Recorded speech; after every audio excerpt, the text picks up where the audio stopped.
Bonjour à tous! J'ai récemment fait l'acquisition du câble USB le plus cher qu'il m'est jamais arrivé d'acheter, et même s'il y a des budgets bien plus conséquents, là j'ai acheté un câble USB de 2 mètres pour 50 €. Il faut comprendre, et c'est ce que je veux faire par l'intermédiaire de cette vidéo, pourquoi un câble USB avec des spécifications particulières peut coûter aussi cher. Et là, quand je parle de 50 €, même si c'est cher pour un câble USB, c'est rien du tout par rapport à des câbles beaucoup plus spécifiques que vous pouvez avoir par exemple dans le monde Apple, avec des écrans cinéma display, où vous tapez sur du Thunderbolt 5, et pour des câbles de longueur très courte, vous tapez quand même dans des câbles de 100-150 €, sans que ce soit choquant. Et je voulais vous expliquer donc dans cette vidéo qui fait suite quelque part à la vidéo sur l'USB, pourquoi des câbles USB 4, Thunderbolt 4, Thunderbolt 5 coûtent rapidement très cher dès que vous voulez des spécifications particulières, des certifications ou des longueurs particulières. Et c'est le problème en particulier avec ce câble, c'est que en lui-même il est Thunderbolt 4, ce qui est déjà très bien, mais il a une longueur de 2 mètres et c'est ça qui le rend plus cher que d'autres câbles de la même catégorie ou avec les mêmes spécifications. Je précise, si c'est pas clair pour cette vidéo, que la mise en place de ce câble Thunderbolt 4 long, c'est juste un prétexte à revenir sur la thématique de la vidéo précédente que j'avais faite sur l'USB, l'histoire de l'USB, puisqu'on s'était arrêté à l'arrivée, l'émergence de l'USB 4, je vous rappelle que c'était une vidéo d'il y a 4 ans, hein,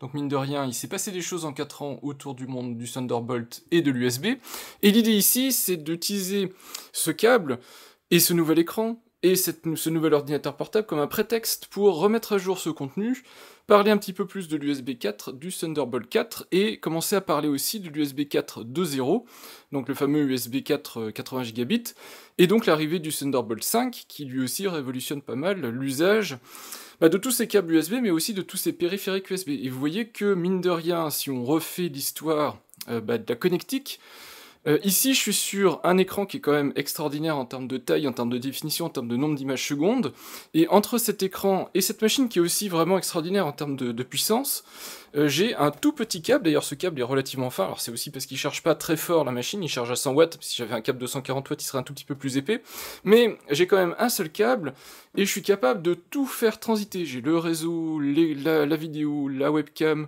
l'audio, avec un ampli iRes, donc j'ai vraiment tout qui transite par ce câble unique, et ça, il y a encore 10-15 ans, c'était un doux rêve, mais ça aurait été compliqué à mettre en place, donc vous voyez qu'on est vraiment dans une situation où avec un tout petit câble tout fin, on est capable de relier une machine à un ensemble de périphériques, et vraiment on a tout sous la main, c'est vraiment ultra pratique. Et donc c'est l'objectif de cette vidéo, qui sera chapitrée, donc vous aurez en bas et dans la description évidemment le chapitrage complet si vous voulez avoir une section en particulier, mieux comprendre des pans de l'USB, en particulier le Power Delivery, la notion aussi de tunneling, les choses comme ça, vous pourrez aller directement dans les sections pour en apprendre un petit peu plus. Mais l'idée générale, c'est pas de parler que du câble, c'est aussi de parler de ces concepts de Thunderbolt, d'USB 4 et de comment ça fonctionne techniquement. Ce qu'il faut comprendre, c'est que j'ai acheté ce câble USB pour relier mon écran, qui a un connecteur Thunderbolt 4, donc avec un connecteur USB avec une norme Thunderbolt 4, pour le relier à mes ordinateurs portables que je pose habituellement ici. Parce que mon bureau est réservé à l'usage exclusif d'un écran, clavier, souris dédié, et même si j'ai un ordinateur portable, l'ordinateur portable c'est pour sortir de chez moi, donc je ne l'utilise pas, son clavier, son écran, son touchpad, je ne l'utilise pas pour l'utilisation comme ça sur mon bureau, je le mets de côté pour pas qu'il me gêne, et le souci c'est que avec un câble classique d'1 mètre, je suis trop court, vous voyez le câble il arrive actuellement ici sur un dock qui est Thunderbolt 3, et qui pour le coup, je peux pas aller le connecter directement sur mon ordinateur qui est ici. C'est pour ça que j'avais besoin d'un câble plus long. Il faut privilégier les ports de ce côté-là, et c'est pour ça que j'ai été obligé de prendre un câble plus long, parce que sinon, évidemment, ici, je gagnais quelques dizaines de centimètres, et j'aurais pu me brancher là, le câble, vous voyez, est beaucoup plus court, et j'aurais pu, évidemment, utiliser ce côté-là de la machine pour me connecter. Mais malheureusement, HP n'a pas fait une machine symétrique. Ils auraient pu mettre un port Thunderbolt de chaque côté, ça aurait été sympa. Ils ont préféré les mettre tous les deux à gauche, et donc du coup, c'est la solution pour moi qui est la plus désavantageuse, puisque je ne peux pas brancher un connecteur Thunderbolt, et j'ai pas les capacités dont j'ai besoin sur ce connecteur-là, qui pourtant, physiquement, quand on le regarde, il n'a pas trop de différence. Et donc, je vais le mettre en place, je vais le connecter, on va le déballer vite fait, je vais le connecter, et je vais vous expliquer ce qui fait que, parce qu'on a besoin d'USB 4, de Thunderbolt 4 ou de Thunderbolt 5, parce qu'on a besoin de débit de par exemple 40 gigabits seconde, voire 80 gigabits seconde, parce qu'on a aussi besoin de recharger des machines qui consomment 100, 140 watts, eh bien on a besoin de câbles très particuliers qui sont à la fois capables de transmettre des grosses intensités, des grosses puissances d'énergie, mais qui sont aussi capables en toute sécurité de transférer des données sans que la partie recharge vienne influer sur la partie transmission des données. Parce que ce qu'il faut comprendre, et par exemple vous l'avez ici devant vous, cet écran que j'ai là, c'est un écran qui est 4K en résolution verticale, donc c'est un 2160p par 5000, je sais plus combien, 5400, un truc comme ça en horizontal, donc c'est un ultra wide. Il est 120 images secondes, ce qui est déjà beaucoup, mais qui est ridicule par rapport peut-être à d'autres écrans gaming du marché.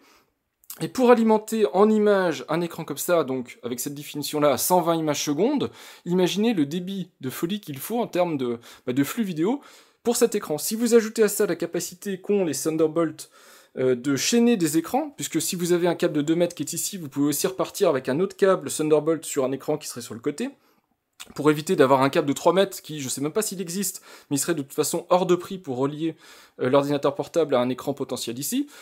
Du coup, on peut chaîner, ce qui coûte moins cher, ce qui est plus facile, et ce qui fait qu'il y a moins de câbles, ou moins de longueur de câbles qui circulent sur le bureau. Et donc, eh bien, on a besoin d'assurer de très gros débits, donc déjà pour l'affichage d'un écran, pour l'affichage éventuellement de plusieurs écrans, ça peut être 2, 3 écrans, mais on a aussi intégré par exemple dans cet écran, mais ça peut être aussi via des périphériques USB, on a du réseau, et donc du réseau, on parle rapidement de 2,5 gigabits Ethernet, des trucs comme ça, donc ça fait pas mal de débit.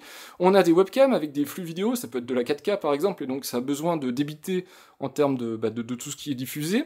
Par exemple, des amplis USB où il y a des flux audio qui peuvent être de high res et donc qui pèsent un peu, même si c'est moins lourd que de l'image, ça pèse quand même pas mal. Et donc très rapidement, on se met à saturer des câbles très haut de gamme avec des bons débits.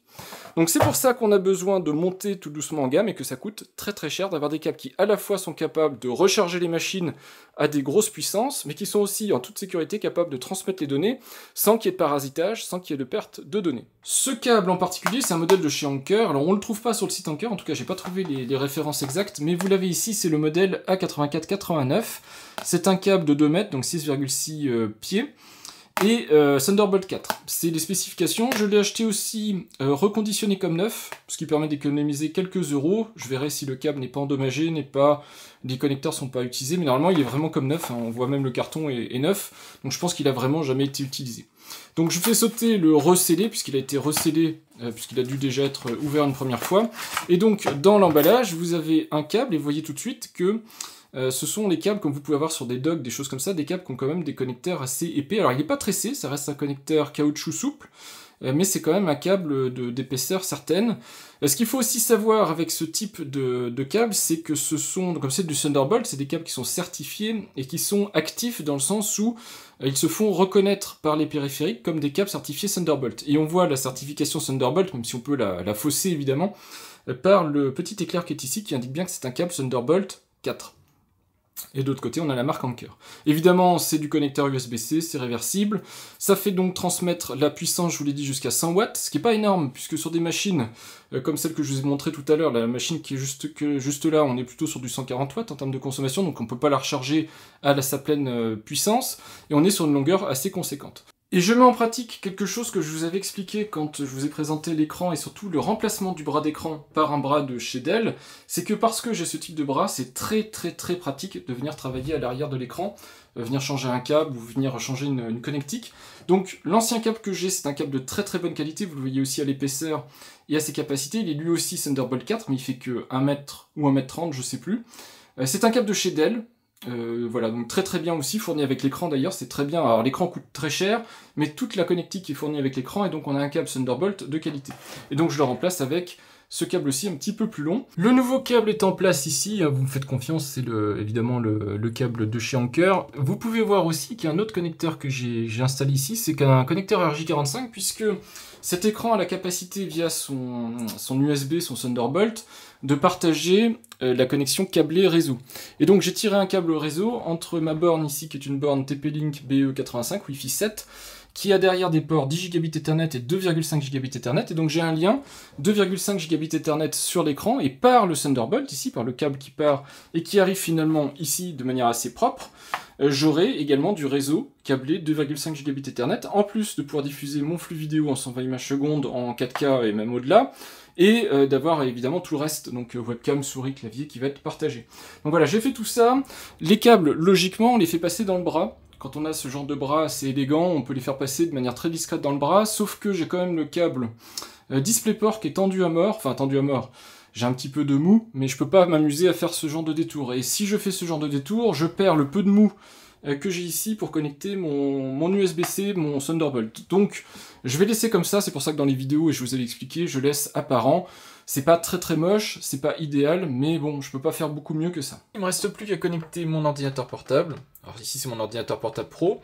Donc Thunderbolt 4 côté gauche, USB 4 côté droit. On voit le petit voyant de charge ici qui a clignoté un petit instant, et puis bah, il s'est éteint puisque de toute façon la machine est déjà chargée, l'écran s'éteint, et le signal vidéo bascule sur l'écran. Je suis donc en 5000 et des brouettes par 2160, 120 Hz, avec un support de l'HDR, des choses comme ça. J'ai la carte réseau qui est intégrée, qui est donc maintenant partagée sur l'ordinateur portable, clavier, souris, webcam, avec Windows Hello, le son, bref, tout est maintenant partagé. Comme mon ordinateur portable tourne sous Windows 11, j'en profite pour vous montrer ce que ça donne en termes de paramétrage, déjà au niveau de l'affichage, et surtout je vais vous montrer l'USB, puisque vous allez comprendre des choses, et vous pourrez y revenir après avoir visionné la vidéo pour voir si vous avez bien tout compris. Donc au niveau de l'affichage, vous voyez que mon lien USB 4, Thunderbolt 4, me permet bien d'avoir un lien DisplayPort en 5120 par 2160, 120 Hz, sachant que le VRR est activé sur cette machine, donc j'ai bien de l'affichage dynamique, 48, 120 Hz. Mais ce qui va vous intéresser plus, je pense, c'est d'aller dans le panneau de navigation des réglages. Vous allez dans Bluetooth and Devices, et tout en bas, vous avez le nouveau menu USB de Windows, et quand vous l'ouvrez ici, vous allez avoir les réglages des hubs et périphériques USB. Et ici, vous verrez des informations sur vos hôtes en fait USB 4. Ici, on voit que je suis sur un Intel de génération 14, donc ici c'est un Core Ultra de première génération, et on voit aussi des choses que vous verrez après, que vous comprendrez avec les tunnels et la version USB 4. Donc on voit ici qu'on est bien en USB 4 1.0, donc 1.0 veut dire 40 gigabits seconde, et à l'issue de la vidéo, normalement, ça vous paraîtra limpide. Et vous avez le nombre de tunnels DisplayPort et de canaux DisplayPort qui sont disponibles. Donc on voit aussi les capacités physiques avec les liens USB de faire passer du DisplayPort. Voilà, et on voit aussi sur quel connecteur ou quel hôte sur quel routeur USB en fait l'écran est branché. Donc on voit ici que l'écran est branché en fait sur celui-là, et si on active le petit plus qui est là, on voit qu'on a un lien 40 gigabits seconde, donc dans les deux sens ici, down up, donc on est en bidirectionnel, sachant que dans les toutes dernières générations d'USB 4 2.0 et Thunderbolt 5, on peut avoir des boosts mais qui sont monodirectionnels, et on est en Gen 3 Dual Lane. Donc on voit toutes les caractéristiques techniques du lien. Par contre, c'est des caractéristiques USB 4, donc les parties spécifications USB 4, on ne voit pas que dedans il y a du Thunderbolt. En tout cas, moi je ne le vois pas ici qu'il y a du Thunderbolt. Évidemment, je peux faire la même chose avec des machines perso si nécessaire, ça fonctionne, et donc vous voyez que ce câble remplit son office. Alors la seule chose pour laquelle ce câble n'est pas optimal dans l'installation que j'ai ici, avec le matériel que j'ai actuellement, c'est que cet écran est Thunderbolt 4, mais il a la possibilité avec son connecteur Thunderbolt 4 de faire du power delivery à 140 watts. Et donc j'aurai la possibilité éventuellement de charger à 140 watts cette machine, ce que ce câble ne me permet pas. Ce câble bride la charge par son diamètre à 100 watts. En particulier son diamètre, probablement aussi sa distance. Donc du coup, la machine ne peut pas recharger au maximum de ses performances, et de toute façon, je pense que c'est pas pour rien qu'HP laisse le petit connecteur historique ici propriétaire, c'est parce que de toute façon, c'est compliqué de trouver des produits qui peuvent charger à la vitesse maximale cette machine. D'ailleurs, pour information, le dock qui va avec cet ordinateur portable ZBook, c'est le G8 je crois, quelque chose comme ça, c'est un dock qui a un connecteur combiné jack d'alimentation, enfin connecteur cylindrique d'alimentation et USB. HP n'est pas passé au tout USB pour la charge de ses ordinateurs. Donc comme quoi, même des grosses marques comme ça n'arrivent pas à s'y mettre, et c'est vraiment dommage, puisqu'il y a moyen de mettre du 240 watts sur ces connecteurs-là, et donc d'avoir des vrais docks qui sont en capacité d'alimenter ce type de machine. On va donc reprendre dans cette vidéo l'histoire où elle s'était arrêtée. Je vous avais fait une première vidéo où je vous avais expliqué l'évolution de l'USB, de l'USB 1 à l'USB 4. Et dans cette vidéo, vous pouvez la reprendre tranquillement chez vous si vous n'avez pas regardé cette vidéo-ci. Je vous la conseille dans le sens où, c'est pas pour vous conseiller mon propre contenu, mais c'est que c'est la suite. Donc dans cette vidéo-là, je vous avais expliqué que j'avais, dès le départ de l'USB, en tout cas pour le grand public, j'avais envisagé l'USB, puisque je m'étais même acheté une IntelliMouse de chez Microsoft en USB, ce qui m'avait valu pas mal de déboires, parce que ce soit les BIOS, ces trucs comme ça, il y avait plein de choses qui ne marchaient pas, parce que l'USB c'était vraiment quelque chose de tout nouveau. Mais j'ai adopté tout de suite le format USB par l'intérêt que j'y voyais, et donc j'ai retracé l'histoire de l'USB à travers les cartes mères que j'ai possédées, et les différents câbles également, puisque je vous ai passé en revue tous les câbles qu'on peut trouver dans l'histoire de l'USB, ou en tout cas une grande partie des câbles qu'on peut trouver avec les différents formats et tout ça. Donc n'hésitez pas à regarder cette vidéo, et on était arrivé tant bien que mal à la fin de la vidéo sur le câble avec le connecteur USB-C, le connecteur qui normalement devrait survivre très longtemps. En tout cas ça fait déjà longtemps qu'on le connaît, et je pense qu'il aura encore un certain avenir devant lui. Un câble unique que je vous montre à l'instant, qui est ici sur mon câble Thunderbolt 4, mais c'est un câble du coup qui permet avec son connecteur une certaine universalité. On peut en tout cas par ce câble là transiter plein de signaux, donc l'USB en particulier, mais via l'USB, des signaux vidéo, des signaux audio, plein de choses de manière standardisée, et on peut aussi recharger les appareils. Donc voilà, c'est enfin un câble unique qui permet de tout faire, mais en même temps il permet de faire tellement de choses, et il y a tellement de liberté qui est laissée à l'appréciation des gens qui fabriquent des câbles, qui fabriquent des matériels USB, que du coup, parfois on s'y perd un peu. Et le truc qui est à la fois génial et terrible, si je vous reprends les plans que je vous avais fait il y a 4 ans sur les câbles USB, c'est que on se retrouve avec, vous voyez, cette brochette de connecteurs qui, pour le coup, et ça c'est génial, sont beaucoup plus homogènes. On a un seul type de connecteur maintenant, en tout cas quand on manipule des connectiques modernes, c'est l'USB-C. L'USB-C qui peut tout faire. Alors il y a évidemment toujours des connectiques qui sont dédiés à certains usages, je pense en particulier à l'HDMI, au DisplayPort, qui sont toujours très intéressants, par exemple pour le signal vidéo. C'est aussi le cas de certains signaux optiques, mais dans la majorité des cas, l'USB-C peut tout remplacer, et c'est normalement ce que vous observez dans votre monde quotidien. Vous êtes entouré de connecteurs USB-C, de câbles USB-C, et de produits qui ont des ports USB-C. Cependant, malgré le fait que visiblement ça semble homogène, si vous regardez un par un chacun de ces câbles, ils ont chacun des particularités. Ils sont tous différents en termes de capacité, en termes de spécification, en termes de standardisation, et du coup, si par exemple je prends ce câble-là va être très bien pour charger un smartphone, mais par contre pour faire du transfert de données ça va être une horreur. Ce câble ici en particulier, c'est un câble Thunderbolt 4 240 watts, contrairement au câble que je vous ai montré, que j'ai déballé Anker, lui il peut supporter des charges très élevées, et en étant compatible Thunderbolt 4, donc avec du 40 Gbps, alors que ce câble-ci, c'est un simple câble USB-C beaucoup plus classique, donc il a des débits entre 10 et 20 Gbps, mais il n'ira pas au-delà, il n'est pas standard en termes de Thunderbolt et d'USB 4, donc il y a des chances qu'il ne fonctionne pas correctement. Ce câble-ci est un câble de charge, il ne sera pas capable de faire transiter de la donnée à haut débit, mais il est capable de faire transiter un petit peu de données. Ce câble-ci, purement un câble de charge. Et donc, vous avez des trucs qui se ressemblent énormément quand on les regarde comme ça, quand on les met côte à côte, qui ne se distinguent plus par leur couleur, par leur forme ou par voilà, différentes choses, et pour autant qui n'ont pas forcément à voir entre eux. Vous ne pouvez pas les utiliser dans les mêmes contextes, vous ne pouvez pas les utiliser pour les mêmes besoins, en fonction de si vous avez besoin de charger fort ou pas fort, si vous avez que besoin de charger, si vous avez que besoin de transférer des données, ou les deux, vous verrez que c'est très compliqué d'obtenir le bon câble. Et si vous mettez tout ça dans un tiroir en vrac, il y a de fortes chances que, même si vous vous y connaissez, en piochant un peu au hasard, ce qui m'arrive régulièrement, vous piochez le mauvais câble, parce que vous vouliez transférer des données de votre disque externe, et pas de bol, vous avez pris un câble de charge et le débit est du niveau de l'USB 2, ou vous vouliez faire du Thunderbolt et vous avez piqué le câble USB qui était juste à côté, qui n'était pas le câble USB Thunderbolt 4. Donc voilà, des choses à faire très attention, ça s'est standardisé, ça se ressemble beaucoup, mais attention, qui se ressemble ne s'assemble pas forcément, on peut pas dire que même si vous êtes avec des connecteurs USB-C de chaque côté et un câble USB-C au milieu, forcément vous allez relier vos deux produits de manière optimale.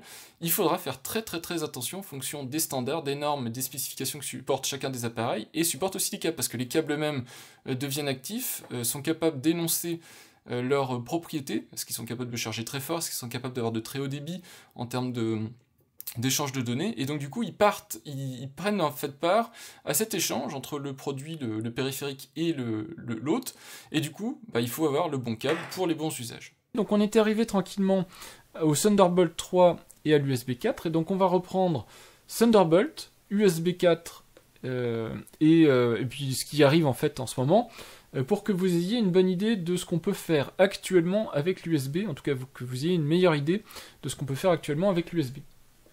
Je vous remets vite fait le diagramme du câble USB-C, que vous l'ayez bien en tête, mais il n'a pas changé en fait, puisque c'est toujours le même. Vous avez les broches de transmission de données, les broches de tension en fait, les broches de grande pour la masse.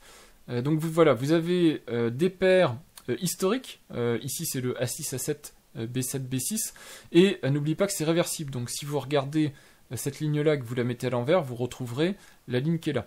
Par contre, quand vous connectez le câble, il utilise le fait d'avoir à chaque fois plusieurs paires, pour faire transiter les données. Donc il exploite bien toutes les broches qui sont présentes sous forme de paires, mais en fait comme on peut retourner le câble quand on le débranche, quand on le rebranche, dans ce cas-là, il va réutiliser à chaque fois les paires qui correspondent. Donc il utilise bien par exemple A2 et A3 en même temps, mais si vous retournez le câble, le A2, A3 qui était là, c'est le B2, B3 qui sont là. C'est juste qu'en fait, il est capable d'établir les liens de ces broches-là qui sont en couple. Et avec le tableau qui vient de Wikipédia, ce sera peut-être plus parlant pour vous, vous avez l'équivalence entre les pins, c'est-à-dire les broches du connecteur, c'est aussi les fils qui passent dans le câble USB, puisque vous avez une équivalence directe, pour chaque broche vous avez un fil. Vous avez donc un aperçu de ce qui transite. Et donc vous avez donc les paires différentielles SuperSpeed. Donc le SuperSpeed, normalement vous le connaissez, ça vient de l'USB 3. C'est ce qui a révolutionné les transferts, les vitesses de transfert en termes de débit, parce que l'USB 2 était assez limité en termes de débit jusqu'à donc le SuperSpeed. Vous avez donc des paires différentielles. Ces paires, je vous ai dit, c'est par exemple les A2, A3, c'est par exemple les B11, B10. Elles travaillent en symétrie, mais chaque paire, une fois qu'elle est câblée, une fois qu'elle est connectée, est autonome, et ce sont des paires différentielles, c'est un principe de différence de potentiel, et c'est aussi un principe de résistance au champ électromagnétique, aux perturbations électromagnétiques, puisque comme n'importe quel câble réseau, on travaille en différentiel pour éviter tout souci d'induction magnétique sur les câbles, en particulier, d'autres soucis. Et comme le câble lui-même transite de la puissance, vous le voyez avec les broches Vbus, les broches grandes, donc on a une différence de tension entre ces bornes, on a une intensité qui est en général de 5 ampères max, sachant que dans les vieilles normes USB, on était autour de 1 ampère, peut-être des fois moins, en max, et on est passé progressivement jusqu'à 5 ampères max, on n'ira probablement pas au-delà, parce que sinon ça oblige à avoir des fils de section trop importantes dans le câble, et donc au final des câbles énormes, donc on restera probablement dans ces niveaux, dans ces ordres de grandeur-là, peut-être ça montera, j'en sais rien, mais en tout cas, ça va pas aller très très haut. Par contre, on peut faire varier la tension entre grande et Vbus, et donc pour pouvoir discuter autour de tout ça, pour pouvoir décider quelle paire différentielle on active, qu'elle soit historique, puisque vous avez les paires différentielles de l'USB 2, je vous l'ai dit, c'est les A6, A7 par exemple, donc des plus, des moins, qui sont des paires historiques très simples pour discuter, pour échanger des données en USB, eh bien, il faut configurer ça, et configurer ça, ça se fait via le canal de configuration avec les broches CC. Donc les broches CC servent, entre autres broches, elles servent à négocier entre le périphérique, l'hôte, le câble, les capacités de tout ça, pour savoir quelle tension on va établir, est-ce qu'on est compatible avec du power delivery ou pas, est-ce qu'on est compatible avec l'EPR pour aller au-delà en fait au niveau des tensions, quelle tension exacte on va appliquer, mais aussi quelle paire différentielle on va utiliser, et surtout est-ce qu'on va les associer à certaines fonctionnalités, et c'est par exemple l'alt mode quand on les dédie à transiter par exemple du DisplayPort parce qu'on veut basculer sur de l'alt mode et on veut pas faire de l'USB fabrique. Donc une chose un petit peu plus propre. Et je vous expliquerai aussi l'alt mode et l'USB fabrique. Donc voilà, toutes ces broches servent à configurer quelque part le matériel USB qui est à disposition pour que les produits dialoguent de la manière la plus efficace et compatible entre eux en fonction des capacités qu'ils ont. Tous les liens que je vais utiliser dans cette vidéo, c'est des liens que vous pourrez retrouver en description, donc si vous voulez les reconsulter après coup, il n'y a pas de souci, je vous les mets, c'est pas moi qui ai fait le texte, donc il y a peut-être des erreurs, il y a peut-être des imprécisions, il y a peut-être des raccourcis, mais moi-même dans cette vidéo, je vais faire des erreurs, des imprécisions, et je veux quand même que vous soyez en mesure d'avoir les informations nécessaires pour avancer. On va mettre de côté pour le moment deux choses, vous verrez en fin de vidéo parce que ça s'arrange pas dans l'histoire. L'USB 4 2.0, parce que oui, le consortium USB, l'USB IF, arrive à sortir des normes du genre USB 4 2.0. Si déjà on n'est pas assez compliqué dans les histoires avec l'USB 3, l'USB 3.1, Gen 1, Gen 2, l'USB 3.2, Gen 1, Gen 2, enfin bon, si on n'est pas déjà complètement perdu, maintenant en plus on a l'USB 4 2.0, donc on va mettre ça de côté, et on va mettre de côté aussi le Thunderbolt 5, qui sont finalement assez récents, donc on en parlera en toute fin, juste pour peut-être une prochaine vidéo, puisque pour le moment, pour être équipé d'USB 4 2.0 ou de Thunderbolt 5, il faut quand même du matériel très récent. Certains Mac en sont équipés, certains PC assez haut de gamme ou assez récents en sont équipés, mais moi j'en suis pas équipé, donc je vais m'arrêter à ce à quoi je suis équipé, mais on parlera quand même de ces technologies. Et donc, ce qui est intéressant de voir, c'est que sur ce connecteur, ce câble unique avec des embouts USB-C, on peut faire transiter des protocoles historiques, comme par exemple l'USB 3. On peut faire aussi passer de l'USB 4, on peut faire passer du Thunderbolt et du Thunderbolt 4. Du Thunderbolt 3, 4, et puis au-delà. Ce qu'il faut comprendre, c'est que le coup de boost, la modernisation de l'USB, est avant tout lié à l'histoire d'Intel. Et pour le coup, Intel a été quand même assez précurseur, novateur ou innovant dans le domaine pour mettre en place le Thunderbolt, ce qui a permis d'apporter plein de capacités sur un câble USB, et ils ont en plus eu la bonne idée d'utiliser le connecteur USB-C. Ça a permis quand même, je pense, un coup de boost à tout ça, puisque du coup, en normalisant, en choisissant l'USB-C, en montrant des capacités aussi intéressantes autour du Thunderbolt, ça a permis derrière au consortium USB de normaliser, standardiser tout ça pour que ce soit un peu moins propriétaire. Ce qu'il faut comprendre, c'est que le Thunderbolt est piloté principalement par Intel, que si vous voulez faire des produits Thunderbolt, il faut qu'ils soient certifiés Thunderbolt, il y a des royalties à payer, il y a des connectiques avec active, en tout cas avec reconnaissance que c'est du Thunderbolt, quelle génération, quelle capacité qui sont dedans. Ce qui coûte, puisque les fabricants doivent payer, et vous verrez sur Amazon, si vous achetez des câbles, c'est marqué Thunderbolt compatible, ça ne veut rien dire. Un câble est Thunderbolt ou ne l'est pas, il ne peut pas être Thunderbolt compatible s'il n'a pas les puces certifiées Thunderbolt, et donc s'il n'a pas payé quelque part à Intel la certification que ce câble fonctionne. Parce que derrière, le but aussi du Thunderbolt, c'est de ne pas laisser trop de latitude aux fabricants, et de faire en sorte que ça marche. Quand on branche, on sait qu'on a les capacités, on sait que ça va marcher. Là où l'USB, ça peut être très variable, même sur l'USB 4 1.0 et l'USB 4 2.0, où si les fabricants veulent faire un câble de charge, ils peuvent faire un câble de charge, s'ils veulent faire un câble avec un faible débit, ils peuvent, et donc du coup, on ne sait pas toujours ce qu'on achète comme appareil, ce qu'on achète comme câble. Donc dans l'histoire, vous avez le Thunderbolt, on va dire Thunderbolt 3, repris ensuite dans l'USB 4, et ensuite vous avez le Thunderbolt 4. C'est en gros l'histoire comme ça. Donc, en gros, l'USB 4, c'est juste une refonte du Thunderbolt. Donc il n'est pas forcément plus rapide, il n'est pas forcément plus efficace, et il est basé sur le Thunderbolt 3. Donc si vous comprenez comment fonctionne le Thunderbolt 3, l'USB 4 est en gros une variante, on va dire, une adaptation standardisée, ouverte, un peu plus utilisable, sans royalties, sans frais et compagnie, du Thunderbolt. Les performances de l'USB 4, c'est jusqu'à 40 gigabits seconde, donc ici c'est marqué 20, mais c'est le minimum. Sinon on peut avoir des débits à 40 gigabits seconde, comme le Thunderbolt 3, sauf que vous voyez la différence, c'est que l'USB 4, on peut avoir des périphériques certifiés USB 4, qui sont USB 4, mais qui ne sont qu'à 20 gigabits seconde, alors qu'en Thunderbolt, c'est 40, c'est si vous voulez être Thunderbolt 3, vous supportez les 40 et c'est tout, on ne vous demande pas votre avis. Donc ça fait des grosses différences dans la manière dont les produits fonctionnent. Ce qui est aussi nouveau avec le Thunderbolt 3, je vais vous mettre une petite illustration, c'est le tunneling. Par rapport à ce qu'on avait avant, qui était l'alternate mode. On a des puissances minimales fournies aux équipements, c'est 7,5 watts pour l'USB 4, 15 watts pour le Thunderbolt, le 3 et le 4 du coup pour la suite, et on était plutôt sur moins de 5 watts sur l'USB 3. Donc ça c'est ce qu'on supportait au minimum en termes de puissance livrée. En plus de cette charge minimale, on a la charge USB Power Delivery. Power Delivery, c'est la norme qui permet de fournir beaucoup plus de puissance par rapport à la charge USB standard, l'USB charging classique. Le Power Delivery, lui, il peut emmener avec la version Power Delivery 3.1 jusqu'à 240 watts. Et d'ailleurs, il est même pas rétrocompatible, mais rétroportable sur des générations de câbles ou d'appareils qui ne le supportaient pas initialement. Donc ça, c'est assez intéressant puisque sur l'USB 4 est apparu le Power Delivery 3.1, voire sur le Thunderbolt 4 par exemple, ce qui permet de monter beaucoup plus haut en termes de puissance. Alors qu'est-ce que c'est que cette histoire de tunneling ou d'alternate mode suivant les générations d'USB face auxquelles on est?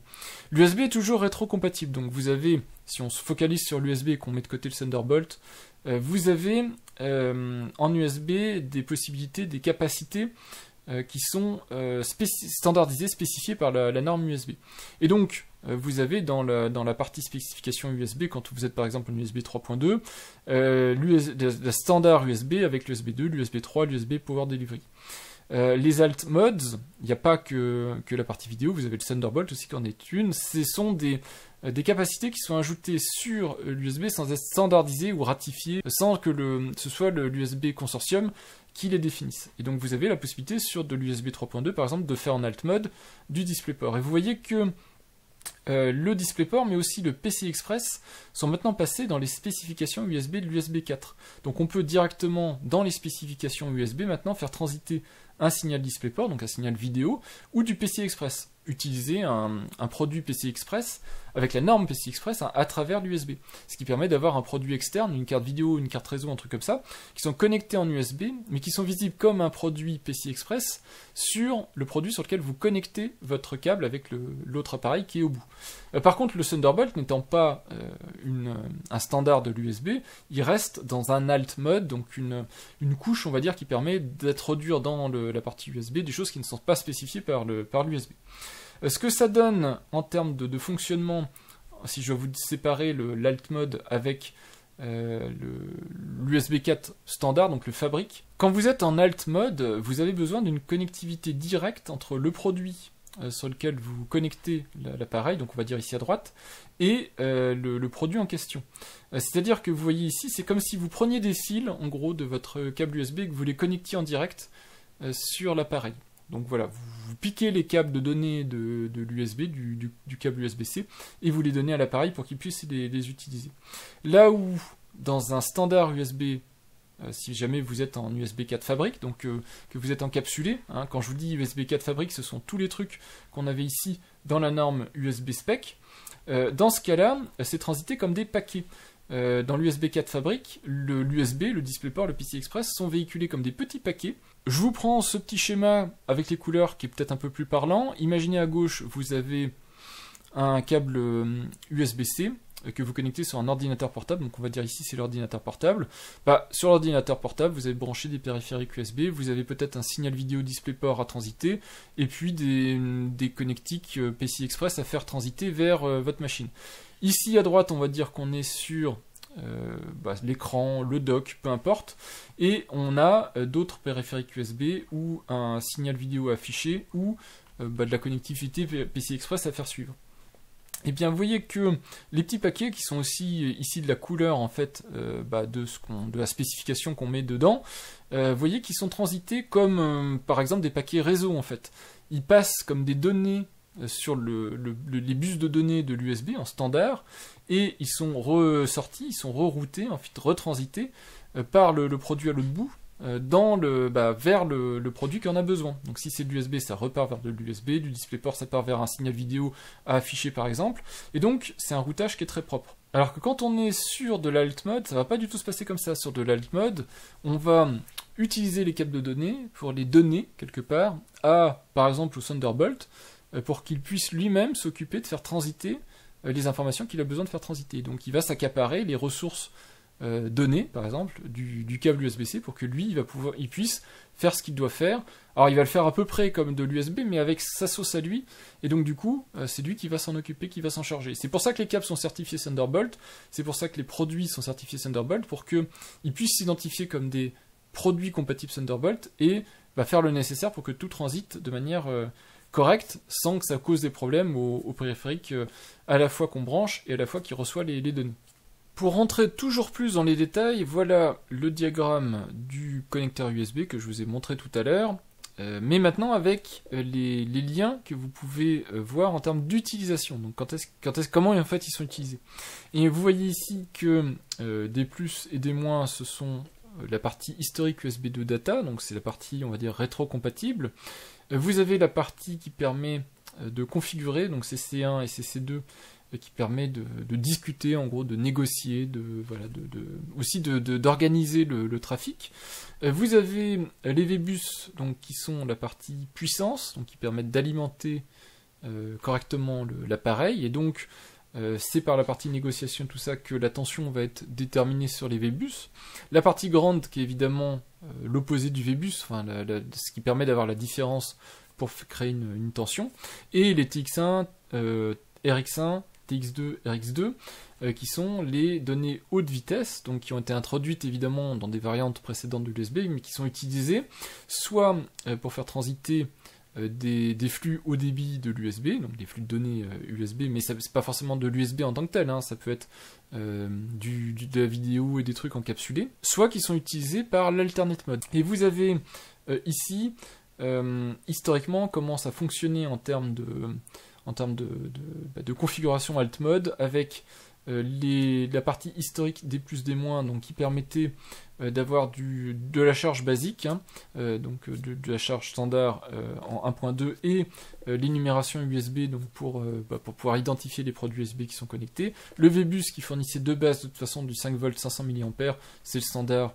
de l'USB historique, on va dire, et la partie communication CC qui permet de négocier, donc de déterminer quel est le mode de puissance qui va être établi. Et donc pour ça, il faut que le câble soit capable de se présenter quelque part ou de donner ses capacités. S'il ne les donne pas, on bascule sur quelque chose de très standard USB.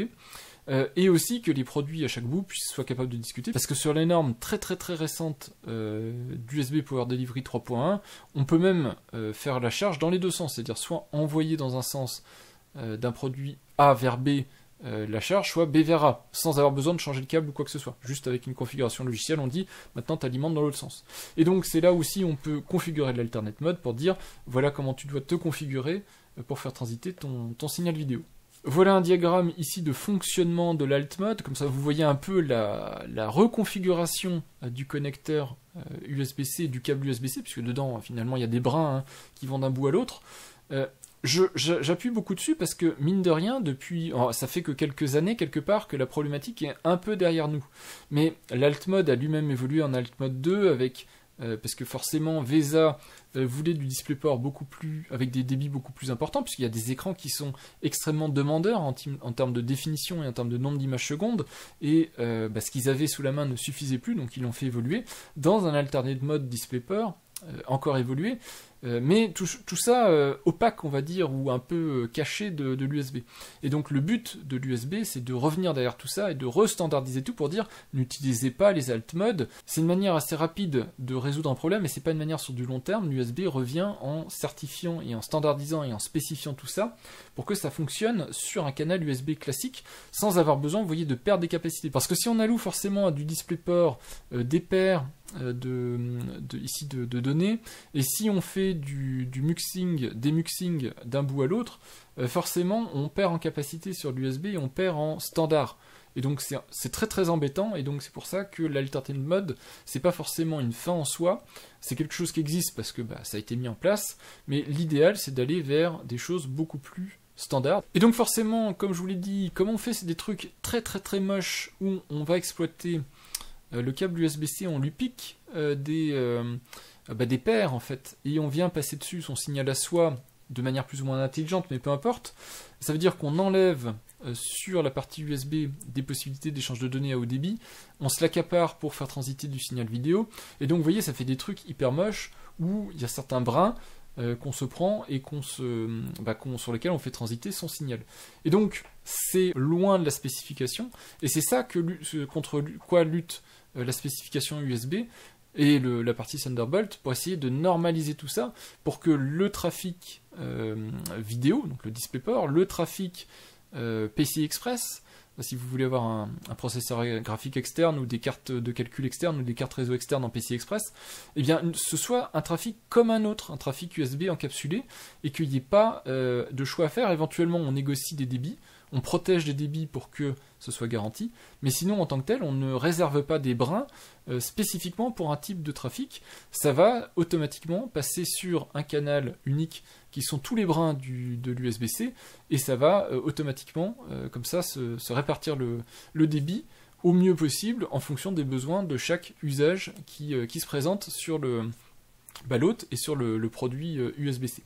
Et donc quand on voit ici USB, ce qu'il faut comprendre aussi, c'est la rétrocompatibilité totale. On est sur de l'USB 4, autrement dit du Thunderbolt 3, mais on est aussi rétrocompatible en fait avec toute l'histoire de l'USB, donc on peut faire transiter dedans.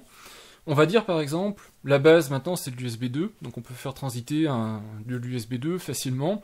Donc tous les produits que vous avez achetés sont normalement toujours compatibles avec les appareils sur lesquels vous les branchez. C'est ça qui est beau avec l'USB, c'est cette rétrocompatibilité totale. Ça permet de conserver une vieille souris, n'importe quoi en fait, et de continuer à l'utiliser sur un produit très récent. Côté tunneling, parce que c'est quand même un gros morceau, il faut comprendre pourquoi c'est fait comme ça et pourquoi ça fonctionne aussi bien.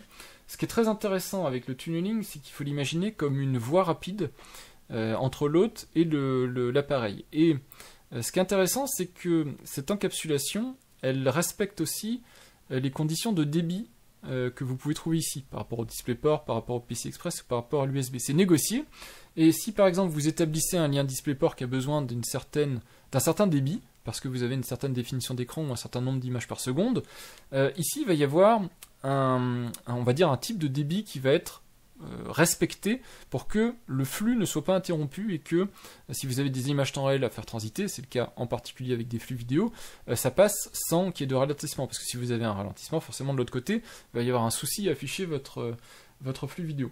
Et ça c'est une chose qui est extrêmement intéressante, ces réservations de bande passante qui s'améliorent avec les versions plus modernes des Thunderbolt et de l'USB, avec des possibilités d'avoir des boosts et la possibilité aussi de régler plus finement les débits, parce qu'il y a des débits qui peuvent être dynamiques, en particulier les flux vidéo, on peut avoir des fréquences variables, des choses comme ça, mais dans la majorité des situations, en tout cas, on réserve ces flux-là pour que la cohabitation se fasse au mieux, et que sur ce lien physique, transitent empaquetés, en fait, les datagrammes, quelque part, ou les encapsulations des spécifications que vous avez là, pour que de l'autre côté soit assurée en fait la sortie d'un flux constant de données pour ces différentes spécifications.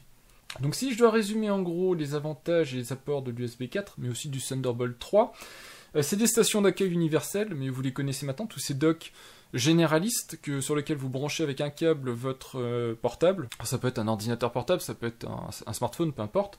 C'est universel, vous branchez ensuite sur ce dock un écran, vous pouvez brancher même une carte vidéo externe, un iGPU on appelle ça, du stockage, des choses comme ça, et si ça supporte le PCI Express, si ça supporte le DisplayPort, vous pouvez comme ça faire transiter plein de choses très intéressantes, d'un côté on va dire d'un dock, d'un appareil vers le produit sur lequel vous le connectez. Donc ça peut être par exemple un dock vers un ordinateur portable, ou ça peut être un ordinateur portable qu'on branche sur un écran qui est Thunderbolt. Voilà, c'est extrêmement pratique et extrêmement intéressant à utiliser.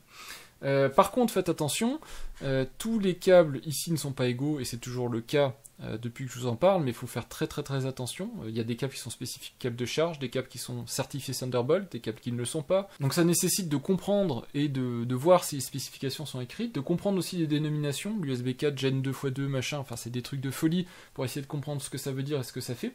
Par contre, il y a quand même eu une simplification par le consortium USB, avec des logos qui normalement sont plus compréhensibles. L'USB, vous l'aurez compris, ce sont des spécifications et de la conformité, donc compliance. Il y a plein de choses à respecter, il y a des choses sur lesquelles les fabricants doivent travailler, en particulier demander leur code vendeur, c'est un XIF je crois pour la partie identification de leurs produits, tout ça, et respecter des protocoles de test. Donc vérifier par exemple quand on est dans la partie câble et connecteurs, il y a des tests plans à réaliser pour vérifier si le produit est compatible ou pas avec le connecteur, avec la charge, avec la transmission de données, tout ça, et s'enregistrer ensuite autour de tout ça pour montrer sa conformité.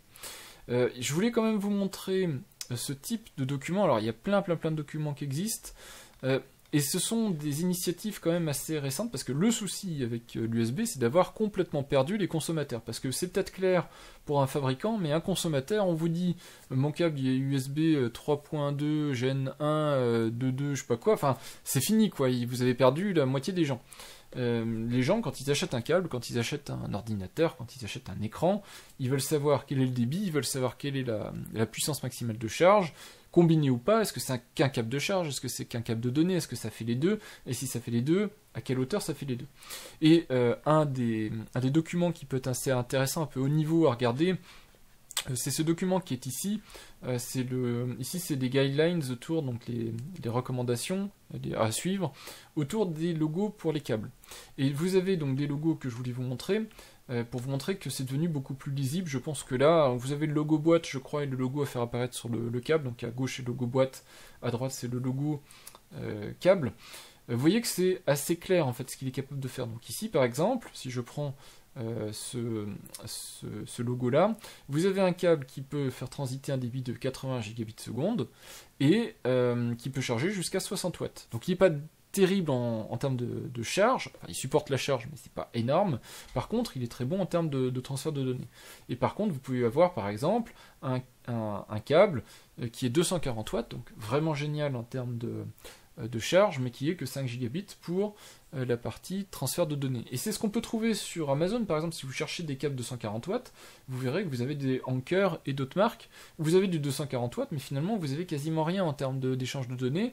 Vous avez, alors certes peut-être mieux que de l'USB 2, qui était du 480 mégabits seconde, donc c'est vraiment ridicule, hein, c'est les débits d'un iPhone, on va dire, avant que ce soit des iPhones modèle USB-C, donc c'est vraiment pas très rapide, mais vous avez quand même un peu mieux, mais vous avez des possibilités de vitesse de charge qui sont assez énormes. Donc voilà, il faut faire très attention autour de ça, bien regarder les logos, bien regarder ce qui est posé sur les boîtes, ce qui est décrit, mais vous avez beaucoup de fabricants chinois qui usent, abusent et outrepassent ces trucs-là parce qu'ils en ont rien à faire, ils affichent des choses qui sont pas dans les spécifications que font leurs câbles, et du coup là on se retrouve un peu embêté parce qu'on achète des câbles en pensant avoir des trucs extraordinaires, et en fait c'est pas des câbles de très très bonne qualité. Donc faites attention, surtout qu'ici on parle de monter, alors on n'est pas sur des ampérages, on est sur du 5 ampères, donc ça reste relativement raisonnable, mais avec les tensions qu'on a, 240 watts, si c'est un câble de mauvaise qualité, un connecteur avec des soudures un peu aléatoires, vous pouvez le faire réchauffer, et vous pouvez commencer à provoquer soit un fort réchauffement,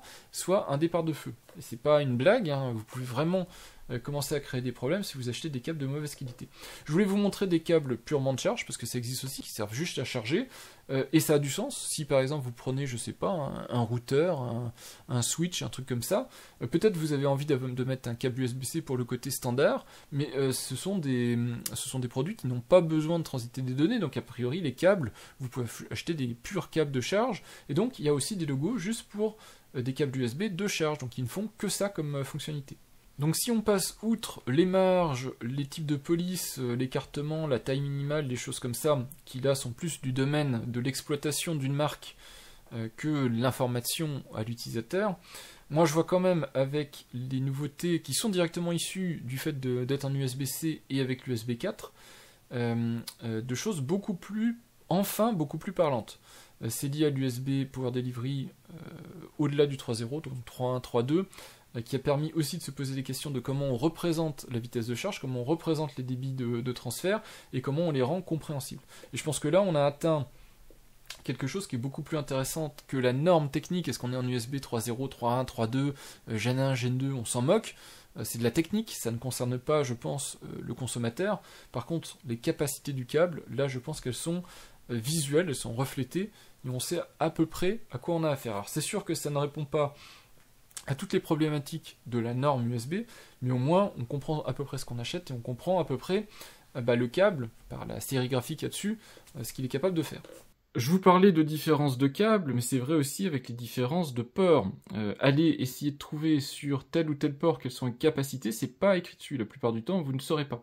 Ici d'ailleurs on est sur une machine que je suis en train de tester, qui est une machine à base de processeur AMD, mais comme elle est très récente, elle dispose des derniers chipsets de chez AMD, et donc on a maintenant du Thunderbolt. Même chez AMD, même chez Qualcomm dans le monde PC, on arrive à avoir du Thunderbolt, et on a en particulier les capacités évidemment d'USB 4. Donc on a quand même quelque chose qui est sympa, mais Là où le Thunderbolt vous garantit pas mal de caractéristiques techniques, l'USB est beaucoup plus flou en termes de débit, en termes de spécifications supportées. Et donc, c'est plus un petit peu au petit bonheur la chance. Il faut aller regarder dans les caractéristiques techniques de chaque machine si vous voulez savoir de quoi elles sont capables. Donc ici, on a 2 ports Thunderbolt 4. Donc du coup, il n'y a pas trop de doute.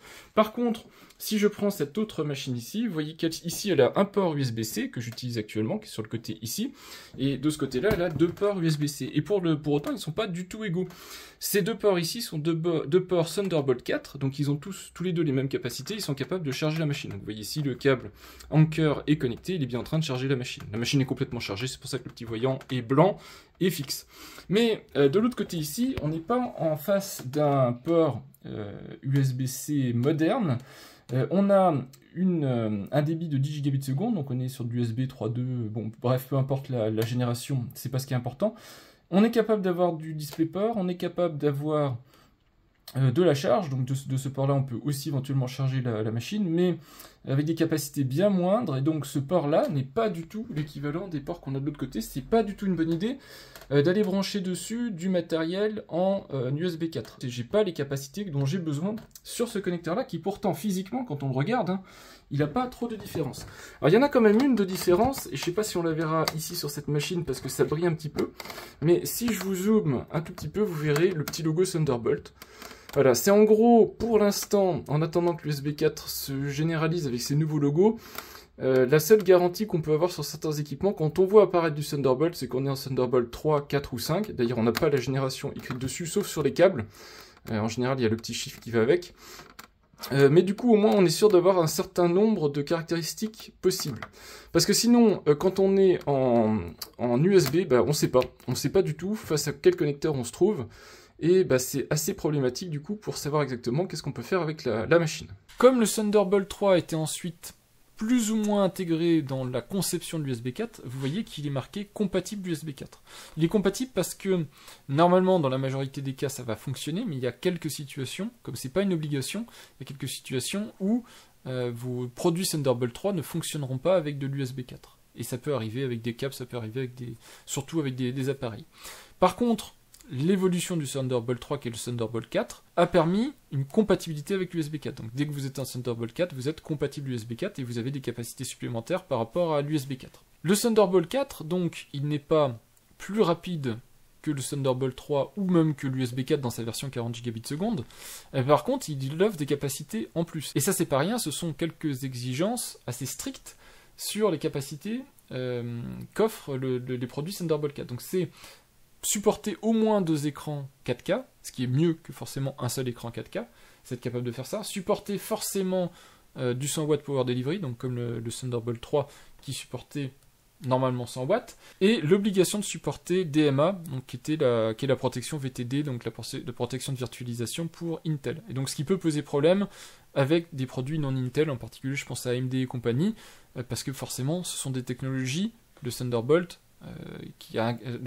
a inclus des technologies spécifiques Intel, et donc ça pose problème, et c'est forcément hors de question que ce genre de prérequis soit intégré dans des normes ouvertes comme l'USB 4, qui est à destination de tous les fabricants, et donc on ne peut pas se permettre ce genre de raccourci qu'a fait Intel. L'USB Power Delivery, c'est aussi un gros morceau. Je vous conseille, si vous êtes intéressé par le sujet, de bien vous renseigner là-dessus, parce qu'en fait, ça va conditionner l'achat de pas mal de choses, que ce soit vos câbles USB, mais ça peut être aussi vos portables, vos ordinateurs portables, parce que beaucoup de machines ne respectent pas les standards Power Delivery, donc du coup vous avez toujours le connecteur de chargement propriétaire qui est présent sur l'ordinateur, parce que c'est des grosses machines, des machines qui consomment beaucoup, mais comme ils ne sont pas Power Delivery par exemple 3.1, du coup ils ne peuvent pas dépasser les 100 watts, et comme ils ne peuvent pas dépasser les 100 watts, c'est très problématique, puisque ça ne permet pas de les charger à la vitesse à laquelle ils peuvent se décharger. Ma machine, par exemple, ma machine HP ici qui est sur le côté, c'est un ZBook, il est équipé d'une carte Nvidia RTX, il a un écran de gaming et tout ça dessus. Quand tout est à fond, forcément ça consomme tellement que il va commencer à décharger plus vite qu'il ne recharge en 100 watts. Et donc c'est pour ça qu'on a du Power Delivery, c'est la manière de pouvoir alimenter tous les produits jusqu'à 240 watts. Alors tous ne supportent pas le 240 watts, mais jusqu'à 240 watts, ce qui augmente les possibilités en termes de produits qu'on peut alimenter en Power Delivery. Parce qu'avec de l'USB, on peut alimenter un routeur, on peut alimenter une borne Wi-Fi, on peut commencer à alimenter même un écran, puisqu'un écran 140, 180 watts ça permet, et 240 c'est bien. On peut aussi alimenter un ordinateur portable bien puissant. On peut aussi alimenter un petit NUC, l'équivalent d'un petit ordinateur. Un gros ordinateur ça devient compliqué, mais un ordinateur assez compact, c'est possible. Alors l'USB Power Delivery, il a eu plein de révisions, c'est toujours 5 ampères, c'est ça qu'il faut savoir, on ne peut pas dépasser le 5 ampères sur des câbles USB-C, parce que sinon ça oblige à avoir des sections qui sont trop importantes, et donc ça fait des câbles qui sont super épais et tout ça, donc on pourrait rien en faire. Par contre, on peut monter en termes de tension.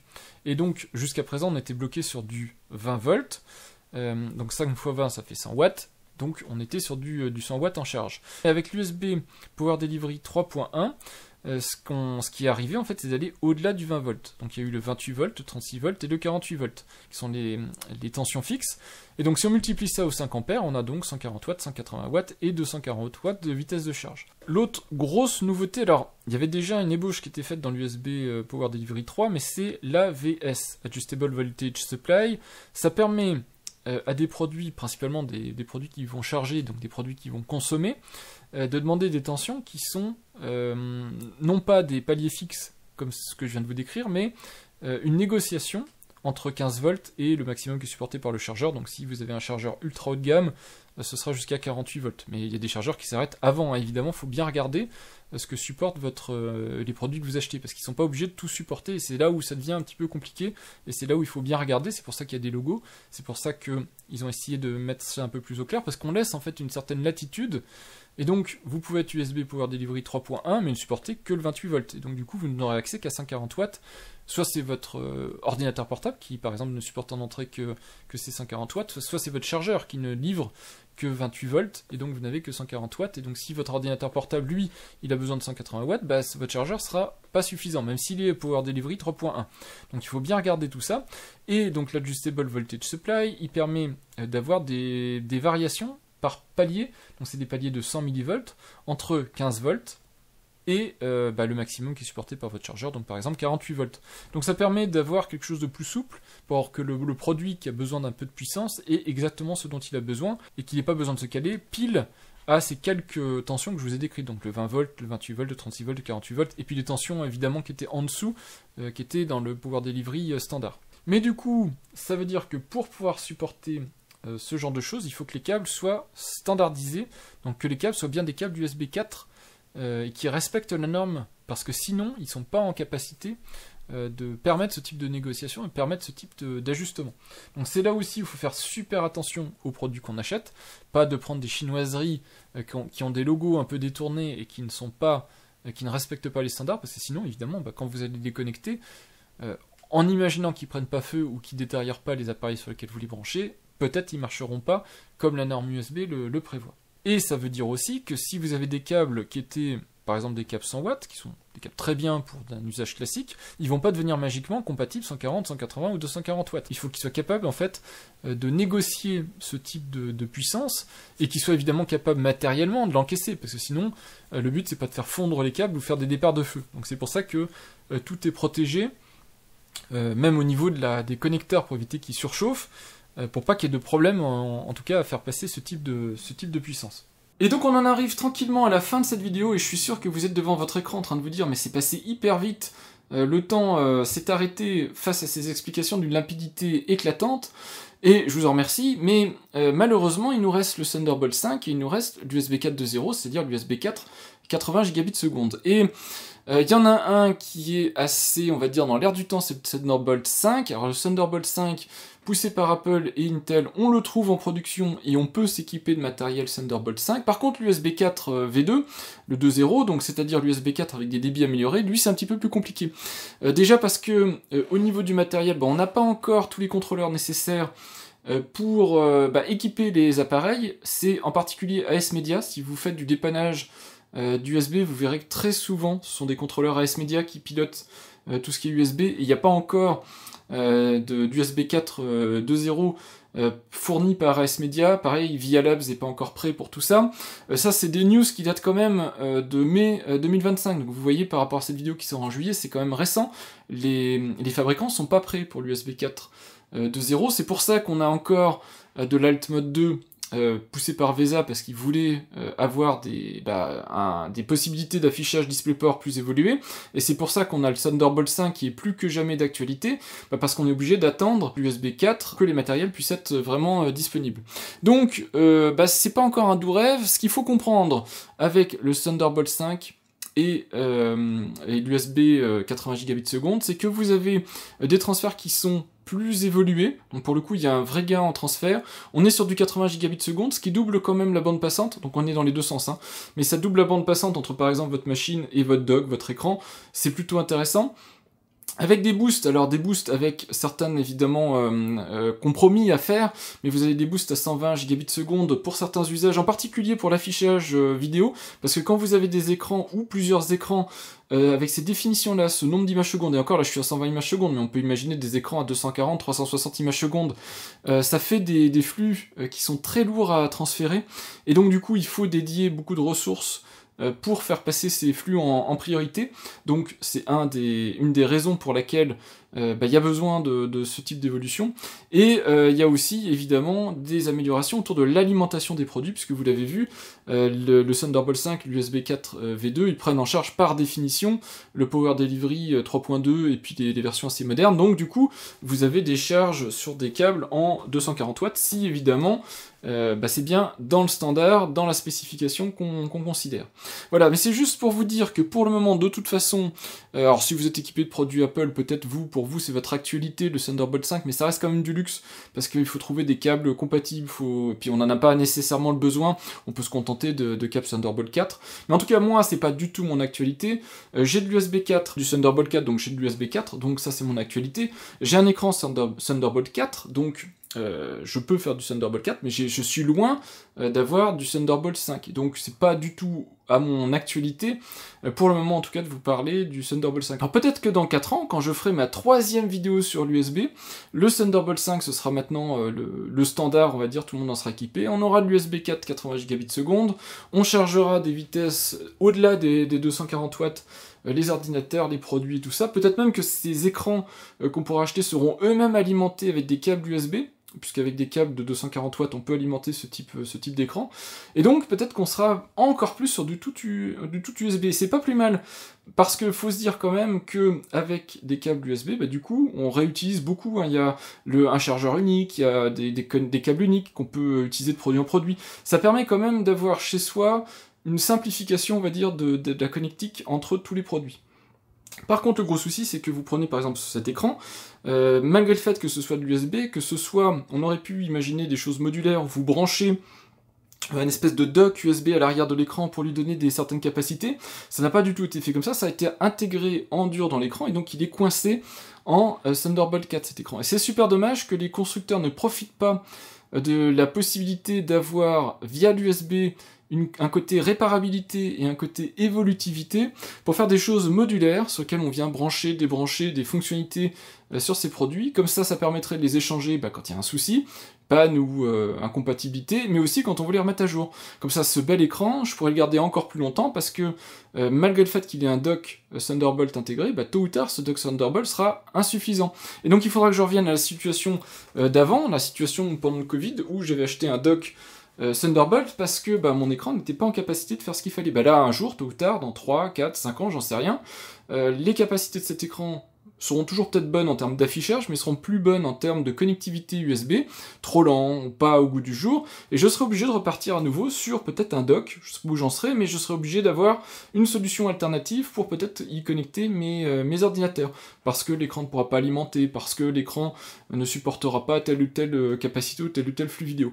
Donc voilà, c'est le deux trucs qui est un petit peu dommage, le truc qui m'embête, c'est qu'on ne profite pas de ces possibilités offertes par l'USB pour avoir des solutions beaucoup plus évolutives et beaucoup plus réparables. Et on peut faire l'exercice pour conclure directement avec Amazon. Donc je vous ai mis des câbles à l'écran, c'est une petite sélection juste pour vous montrer qu'on peut un peu mieux comprendre la situation. Ici on est sur des câbles modernes, j'ai mis câble USB 40 gigabits, donc juste pour avoir quelque chose un peu récent. Vous voyez que si je clique par exemple sur ce câble de chez Cable Matters, d'ailleurs je vais me renseigner pour prendre un câble Cable Matters parce que c'est une marque que je connais et je sais pas ce que ça vaut en termes de câble. On a ici un câble certifié USB IF, câble USB 4, donc on est juste sur de l'USB 4, on n'est pas sur du Thunderbolt, pourtant c'est marqué entièrement compatible Thunderbolt et il n'y a pas les logos Thunderbolt, donc méfiance. Un câble certifié Thunderbolt doit avoir le logo d'éclair Thunderbolt. C'est une standardisation payante, donc je ne sais pas ici, je n'ai pas le câble sous la main pour vous dire dans le détail, mais j'ai pas vu sur les visuels la présence du Thunderbolt. Par contre, vous voyez les nouveaux logos qui apparaissent dessus, c'est là-dessus où je vous dis qu'il y a vraiment de l'espoir.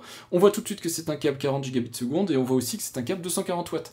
Et donc c'est très clair, on sait tout de suite en prenant le câble en main, la marque d'un côté, et de l'autre côté, on a bien la position de la capacité technique du câble. C'est en ça que le futur est plus prometteur que le passé de l'USB, puisque maintenant on peut reconnaître un câble en le prenant en main. Alors évidemment que les câbles modernes, mais j'imagine que tôt ou tard, les câbles vont s'user, etc., vous les remplacerez, donc vous bénéficierez de câbles sur lesquels vous aurez des informations qui sont écrites sur le câble. Si maintenant je fais une recherche avec câble USB 240 watts, j'ai rajouté Anker, c'est juste pour restreindre un petit peu les recherches, parce qu'il y a beaucoup de marques, que vous ayez Ugreen, Anker et d'autres, il y a des marques qui font de très bons câbles USB, mais c'était juste pour vous montrer, ici ce câble-ci, vous voyez qu'il y a toujours le défaut que vous avez la marque, mais vous n'avez pas la capacité qui est écrite dessus, mais si on regarde quelques visuels, on le voit ici, c'est un câble USB 240 watts. Donc on sait déjà que c'est un câble de charge qui supportera du 240 watts, mais n'achetez pas ce type de câble pour faire du transfert de données, vous ne pourrez pas, vous serez à des débits tellement faibles, que c'est proche de l'USB 2 en fait, puisque c'est par définition le mieux que vous pourrez obtenir de ce type de câble. Donc on voit par les logos qui sont apposés, soit sur les pages où vous achetez, soit directement, et c'est mieux, sur le câble, pour pas qu'il y ait d'ambiguïté et que vous sachiez quand vous prenez le câble qu'est-ce qu'il fait, on voit qu'on peut commencer à mieux comprendre ce que font les câbles. Alors ça ne résout pas la problématique des ports, il faudra aussi attendre que les machines soient équipées de sérigraphie en fait, sur les ports pour bien comprendre ce que font les ports en termes de charge et en termes de débit, parce que allez savoir ici que c'est un board 10 gigabits et qu'on est sur du USB 3.2, c'est impossible de savoir, il faut aller sur la fiche technique. Moi je peux pas en regardant ce connecteur là savoir qu'il a une différence avec celui-là, à part que celui-là a un petit éclair, donc je sais que c'est du Thunderbolt, mais je sais même pas quelle génération c'est. Et donc du coup je n'ai pas un accès au débit, puisque la génération Thunderbolt me permet de déterminer le débit. Donc vous voyez, tout n'est pas encore parfait, mais ça s'améliore. En tout cas, j'espère que cette vidéo vous aura aidé à mieux comprendre ces problématiques. Moi j'ai trouvé un câble qui correspond à mes besoins.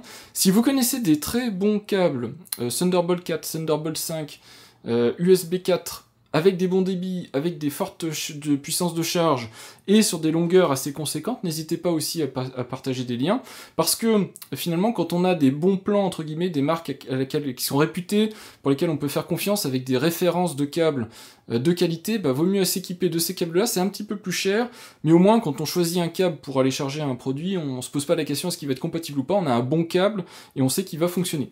Moi c'est un câble que je laisse à demeure, donc j'ai choisi ce type de câble là, mais si vous avez mieux à proposer, surtout n'hésitez pas. Je vous remercie d'avoir regardé cette vidéo, puis je vous dis à bientôt pour de prochaines vidéos. Au revoir.